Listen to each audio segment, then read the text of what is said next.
तो पूरे 9 साल बाद विजय माल्या ने मीडिया के सामने पॉडकास्ट के माध्यम से अपनी बातें रखी हैं और उनकी बातें इंटरनेट पर वायरल चल रही हैं।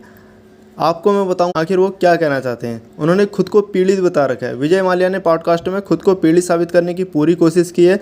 उन्होंने कहा कि उन्होंने कोई धोखाधड़ी नहीं किया, वे लोन वापस लौटाना चाहते थे। उनको चोर नहीं कह सकते, उनको भगोड़ा कह सकते हैं। उन्होंने कहा कि वे मार्च 2016 में भारत से पहले से तय एक यात्रा पर विदेश गए थे, न कि किसी से बचने के लिए भागे थे। उनका कहना है कि अगर कोई उन्हें भगोड़ा कहना चाहता है तो कह सकता है, लेकिन चोर कहना गलत है।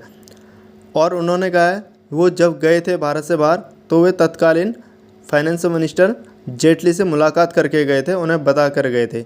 और किंगफिशर एयरलाइंस की विफलता के बारे में भी उन्होंने बात करी है। उन्होंने कहा कि किंगफिशर एयरलाइंस की विफलता के लिए माफ़ी मांगी है और कहा कि स्थितियां जितनी दिखाई गई उससे कहीं ज़्यादा कठिन थी।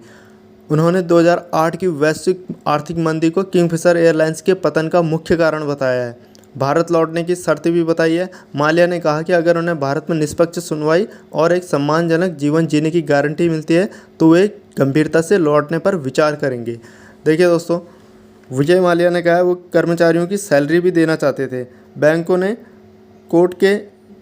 ने कोर्ट से स्टे लगा दिया और वे सैलरी नहीं दे पाए। उनका कहना है कि वे सैलरी देना चाहते थे। आरोप और विवादों के बारे में देखिए, पॉडकास्ट में विजय माल्या ने अपने ऊपर लगे सभी आरोपों को इनकार किया है। हालांकि उन पर अभी भी 9,000 करोड़ से अधिक के बैंक ऋण चूक, धोखाधड़ी, आपराधिक साजिश और मनी लॉन्ड्रिंग के गंभीर आरोप हैं। जांच एजेंसियों ने पाया है कि उन्हें लोन के पैसों में से 3,500 करोड़ कहीं और डाइवर्ट किए, जिसमें फार्मूला 1 टीम और निजी शौक शामिल थे, और अपने परिवार को $40 मिलियन भी ट्रांसफ़र किए। और विजय माल्या का कहना है कि उन्होंने अभी तक 2024 तक का 14,000 करोड़ रुपए वे बैंकों को लौटा चुके हैं। तो आप समझ सकते हैं उन पर कैसे कैसे आरोप लगे हैं। कुल मिलाकर पॉडकास्ट में विजय माल्या ने अपनी कहानी सामने रखने और खुद को बेकसूर साबित करने का प्रयास किया है, जबकि उनके ऊपर अभी भी भारतीय बैंकों का बड़ा बकाया है और कानूनी मामले चल रहे हैं।